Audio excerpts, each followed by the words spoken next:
Bueno, como ya me conocen, soy el pastor Gustavo Márquez, quien a partir de este momento vengo aquí ante ustedes a predicar el mensaje de salvación y de vida eterna. En esta ocasión, el punto principal, la base del tema, está relacionado con el giro que están haciendo algunos animales de diferentes especies. Y parece que esto es un poquito notorio. Pero vamos primero a elevar una oración. Todos van a orar conmigo, levantemos nuestras manos al cielo, pero también levantemos nuestra voz. Padre amantísimo, en el nombre de nuestro Señor Jesús de Nazaret, elevamos nuestra voz al cielo para pedir sabiduría, para pedir inteligencia, para pedir conocimiento, pero también para darte gracias por esta nueva oportunidad que nos das de estar en tu comunión y en tu presencia para exponer tu palabra. Así que cada uno de los oyentes, cada uno de los que puedan estar conectados con este programa de predicación de tu palabra, la reciban, sean iluminados por tu Santo Espíritu y sean llenos del conocimiento divino. Que cuando yo abra mi boca, seas tú, Señor, quien la llenes con palabras de poder, con palabras de sabiduría, con palabras de entendimiento. En el nombre del Señor Jesús. Amén y amén. Gloria al Señor. Bueno, hay algunos animalitos que alegran, por ahí se escuchan cantando, y bueno, esto también es bendición para nosotros, saber que hay una hermosa creación que alegra al hombre con sus cantos.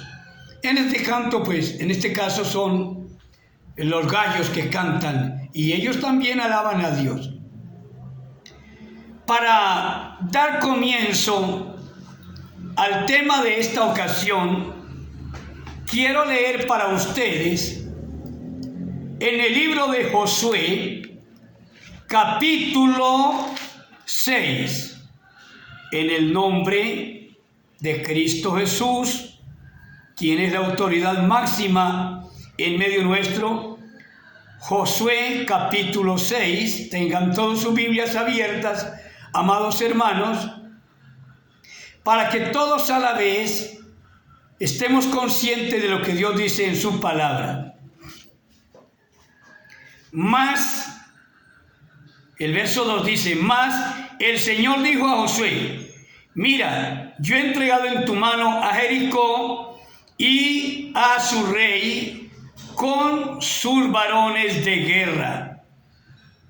Rodearéis pues la ciudad, todos los hombres de guerra, yendo alrededor de la ciudad una vez, y esto haréis durante 6 días. Ahí está hablando de 6 días que estarían cada día dándole una vuelta a la ciudad. Sigamos viendo.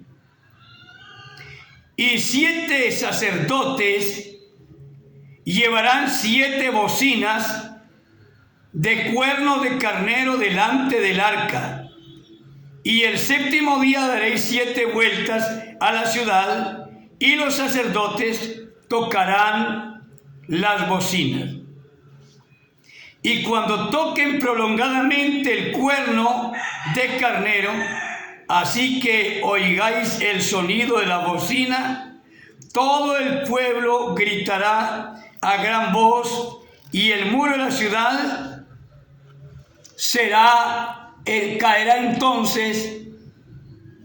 caerá, entonces subirá el pueblo, cada uno derecho hacia adelante.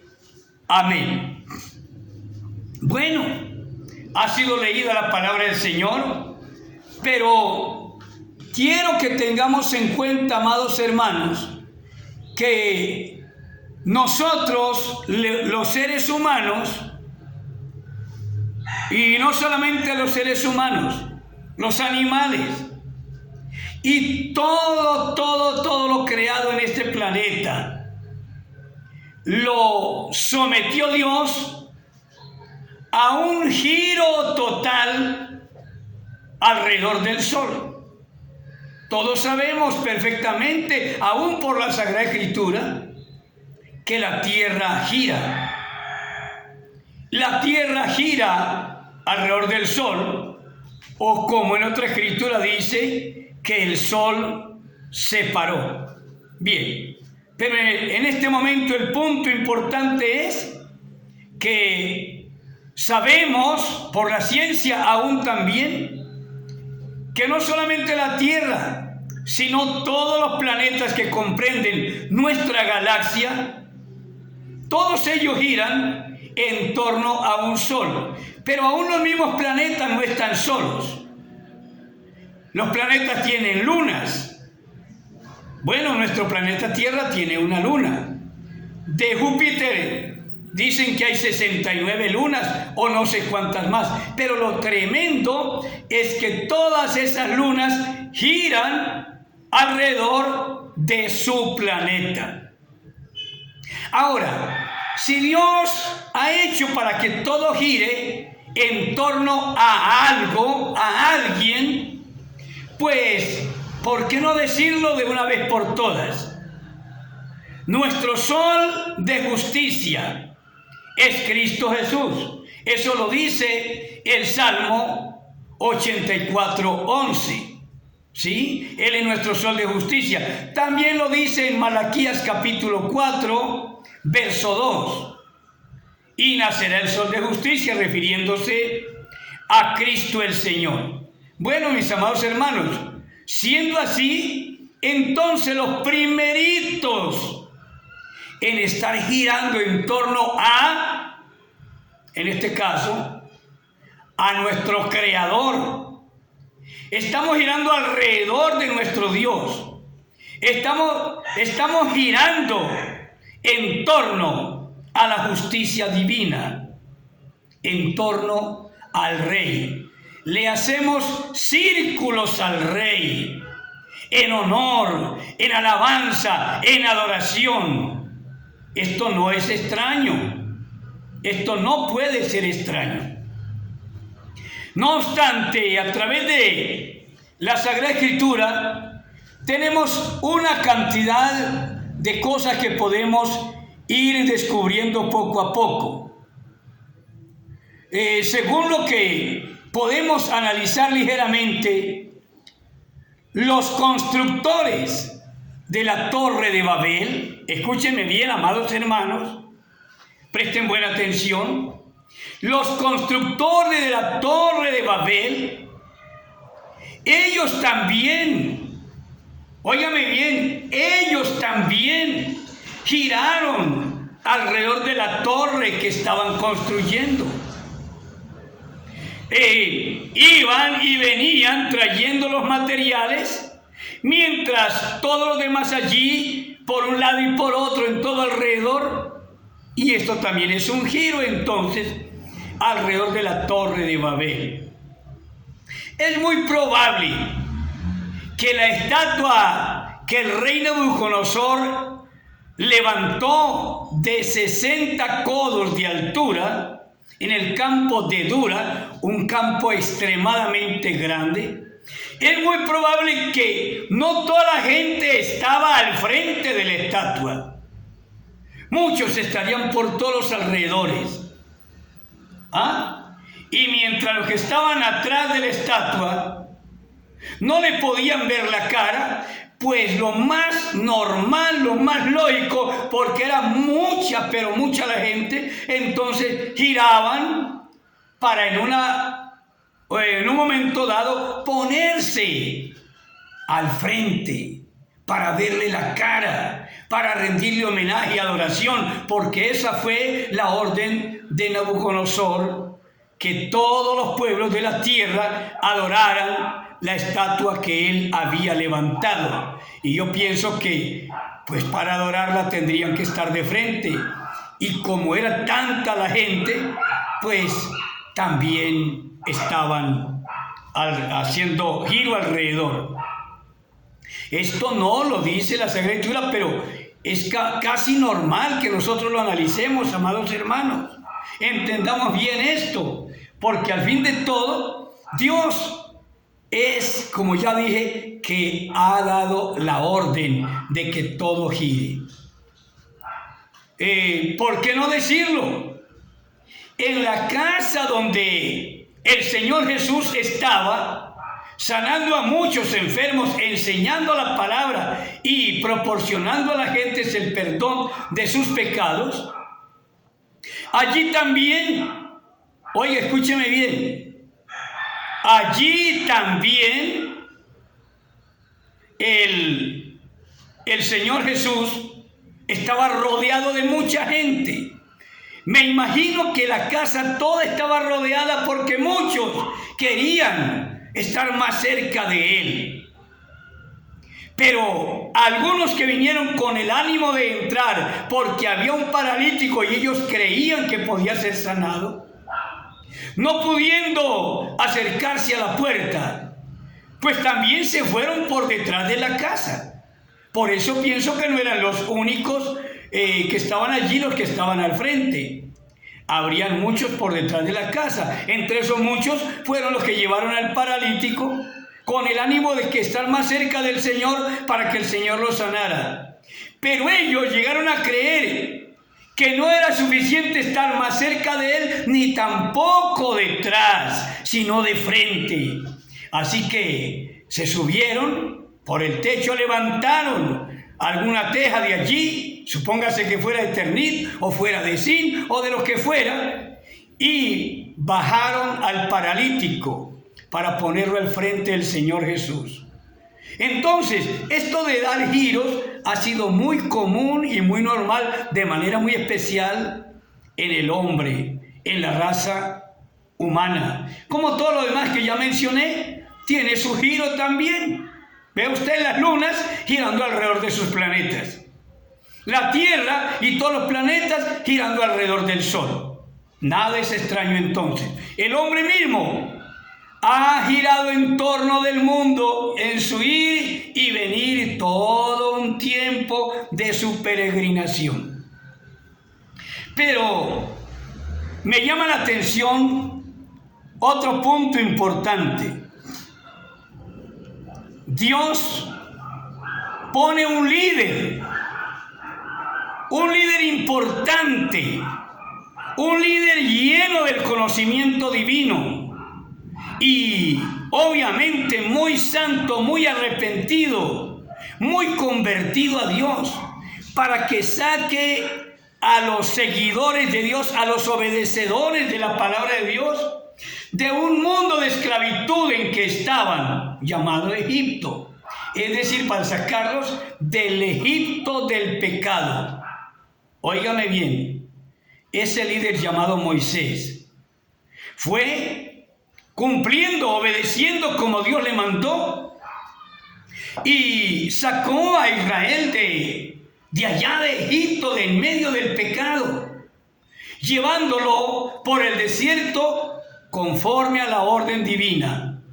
Así que un día, ya cruzando el Mar Rojo, que allí en el Mar Rojo Dios se puso detrás de ellos como columna de fuego para alumbrarles el camino y obviamente impedirle a los enemigos egipcios que venían persiguiéndolos, impidiéndole a ellos que se acercaran, porque el fuego los encandilaba, les encandilaba los ojos, y entonces no podían caminar, mientras que el pueblo de Dios estaba siendo bien iluminado el camino para que ellos siguieran, porque la luz iba detrás de ellos mostrándoles el camino. Ellos no se encandilillaban los ojos. Pero en cambio de día había una nube, una columna de nube, que hacia donde se movía la columna de nube, hacia allá se movían ellos. Préstele mucha atención, amado hermano y amigo que escucha. Préstele mucha atención, porque esto es importante. Si la columna de nube se movía hacia la derecha, Entonces todo el pueblo de Israel iba tras la columna de nube hacia la derecha. O si se movía hacia la izquierda, todo el pueblo de Dios se movía hacia la izquierda. Es decir, de acuerdo hacia donde fuera la columna de nube. Si la columna de nube iba recto, pues ellos seguían recto. Pero resulta que cuando el pueblo de Israel llegó allí al Mar Rojo, estando allí ya tal vez a punto de, según ellos, de perecer, porque le dicen a Moisés: ¿para qué nos sacaste de Egipto? Mira, el ejército de Faraón ahí viene. Y nosotros aquí en el desierto, como decir, ¿para dónde cogemos si no tenemos sino el desierto y ahí nos va a alcanzar rápidamente de frente el mar? Entonces, ¿qué hacemos? Era terrible. Y comenzaron a vociferar: es que no habían sepulcros en Egipto, que nos trajiste acá. Mire usted cómo el pueblo desde las mismas salidas, habiendo visto allá en Egipto señales, prodigios, maravillas, milagros, oiga, fueron como 9 o 10 señales muy importantes. ¿Por qué no decirlo? Milagros que Dios hizo por medio de Moisés. ¿Y por qué ahora no podían creer que ese Dios que hizo esas maravillas allá, convirtiendo el río en sangre, sacando ranas de toda parte, plaga de moscas, plaga de langostas, y también tinieblas que no se podían ver, estando ahí pegados el uno al otro, el esposo con la esposa, con los niños allí abrazados, pero no se podían mirar la cara el uno al otro porque eran densas las tinieblas? Todo esto habían visto. ¿Y por qué ahora son incrédulos? ¿Por qué ahora no quieren entender que ese mismo Dios que hizo señales allá está con ellos ahí? Así que en el desierto siguieron rebelándose.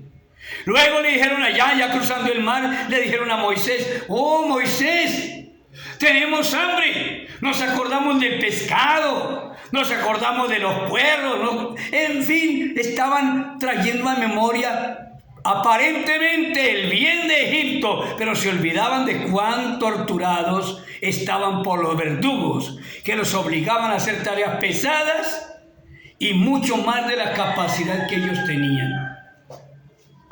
También llegó el momento en que dijeron: Moisés, danos comida entonces. Y Dios les envió maná del cielo, alimento que nunca habían comido, pero que les pareció agradable. Pero claro, si lo que Dios da, si a usted, hermano, niño, señorita, jovencito que me escucha, si Dios da un arroz nada más blanco, sin más nada, oiga, qué bendición, cuando hay otros que ni siquiera tienen un platico de arroz. Si a usted Dios le da apenas una sopita de fideos, que es más agua que fideitos, pero de todas maneras tiene como llenar el estómago, otros no tienen ni siquiera esa agüita con fideos. Y no es agradecido y que está queriendo que Dios le dé más. Pues así eran ellos. Allá querían que Dios les diera carne, estando comiendo maná. Y Dios les envió carne, sí, les envió codornices, hasta que les salieron por las narices, dice la Sagrada Escritura. Es decir, vino la reprensión de parte de Dios. En otra ocasión pidieron agua. Es decir, murmuraban, criticaban, censuraban, y todo esto aparentemente era contra Moisés, pero realmente era contra Dios mismo. Espero que lo entienda muy bien. Todo esto, hermano, amigo que me escucha, era contra Dios.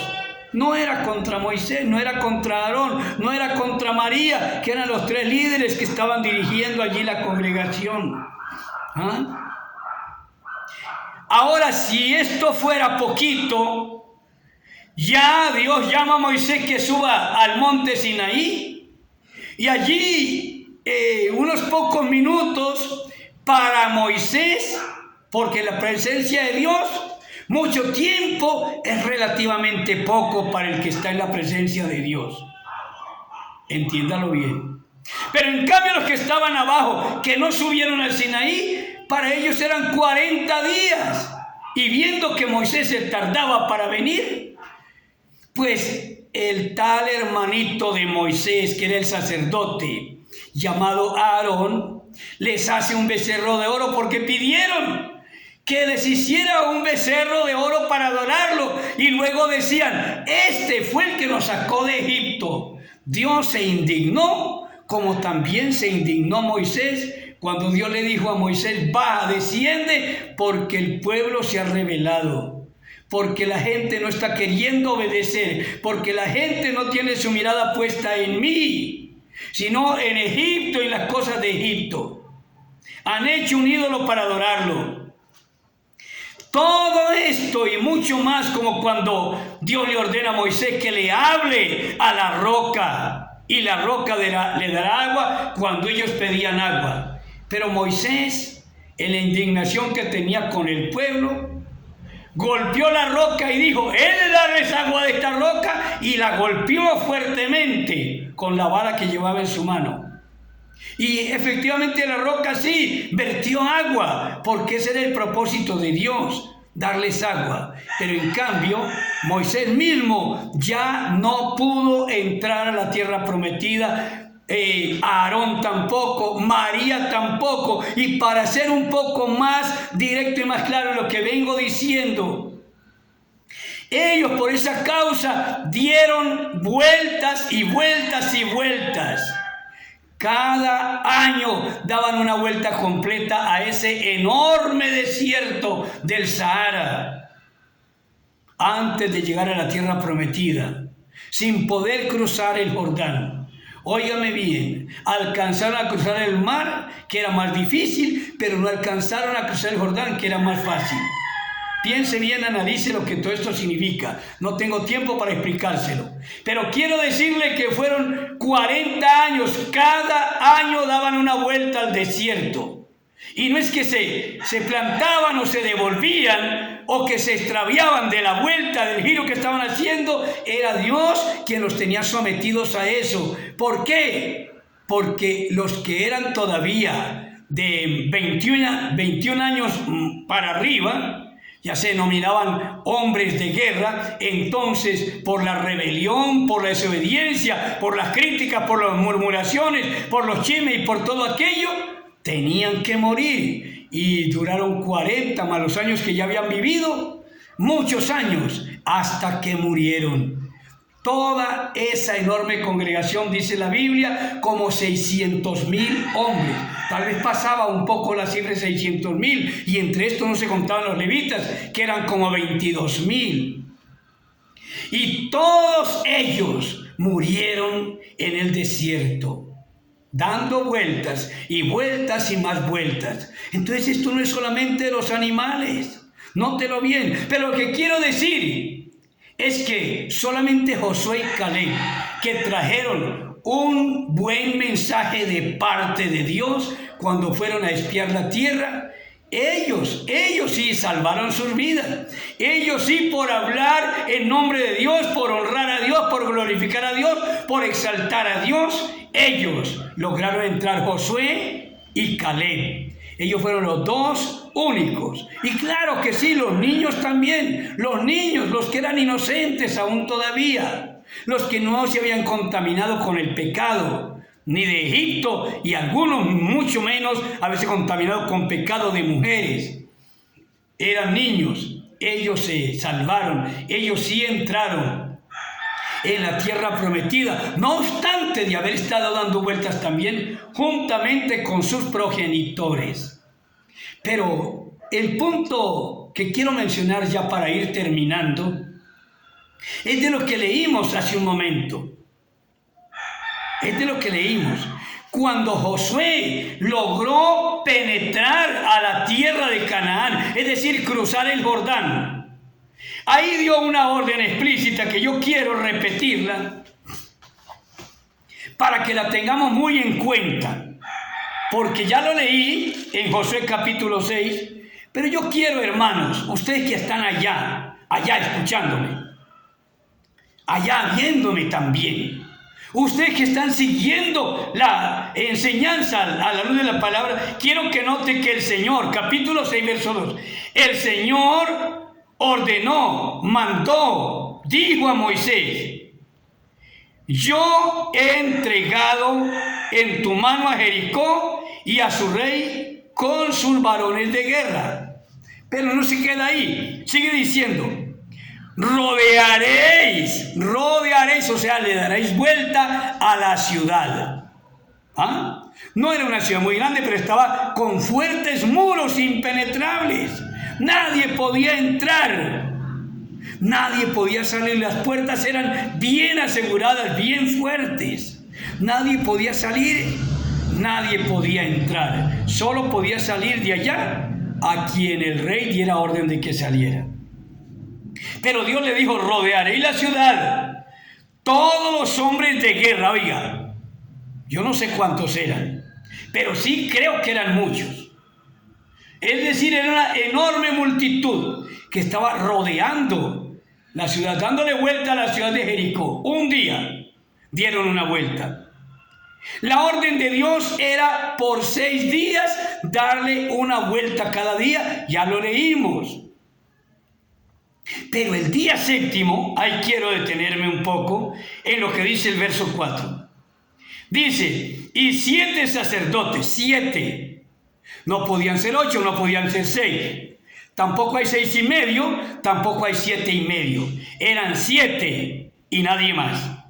7 sacerdotes llevarán 7 bocinas. No podían llevar 8, no podían llevar 6.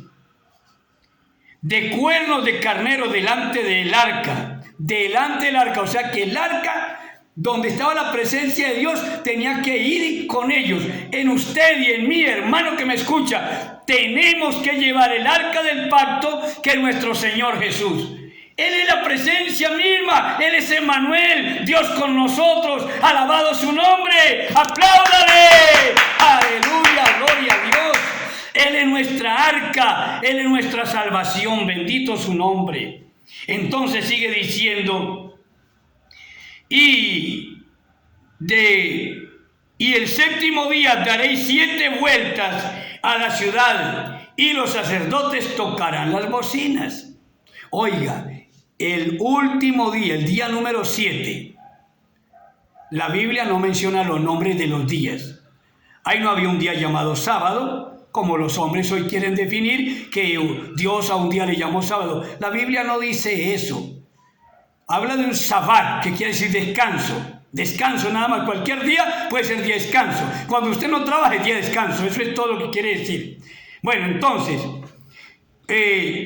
durante 7 días daréis vueltas, pero el séptimo día daréis 7 vueltas. 7 sacerdotes, eso tiene un gran significado, no lo puedo explicar ahora. 7 trompetas y también 7 días. Oye, se lo repito: 7 sacerdotes, 7 trompetas y 7 días. Y entonces los 7 sacerdotes con las 7 trompetas estarían dando vueltas 7 días, ellos adelante de todo el pueblo de Israel, de todos los hombres de guerra, estarían dándole a la ciudad de Jericó 7 vueltas el día número 7. En total fueron 13 vueltas.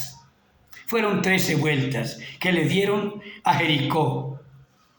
Y cuando se cumplió eso, de acuerdo a la orden de Dios, apremiante por cierto, y sobre todo, capte esto, no lo olvide, a la obediencia. Porque Josué fue un hombre fiel, fue un hombre íntegro, fue un hombre obediente. A la obediencia de Josué, los muros de Jericó cayeron. Y la primera ciudad muy fortificada fue conquistada.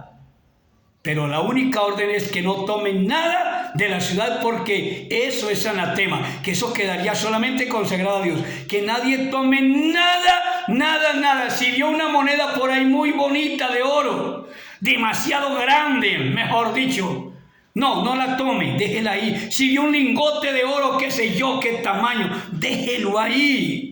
Oiga, si vio los mantos babilónicos, déjelos ahí. Es decir, todo lo que viera, déjenlo ahí.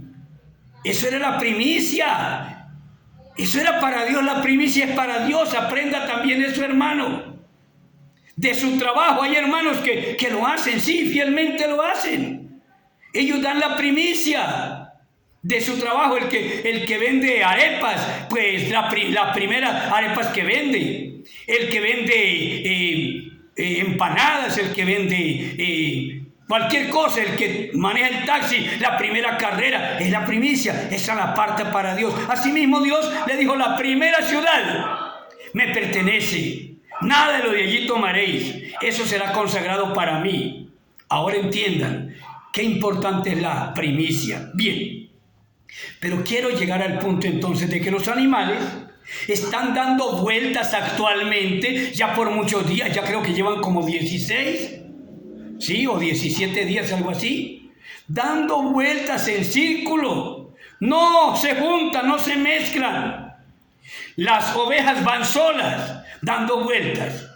Se supone que no hay un animal grandote, superior en tamaño a las ovejas, que les diga: vea, es por aquí, síganme a mí. No, no, no. Lo hacen deliberadamente.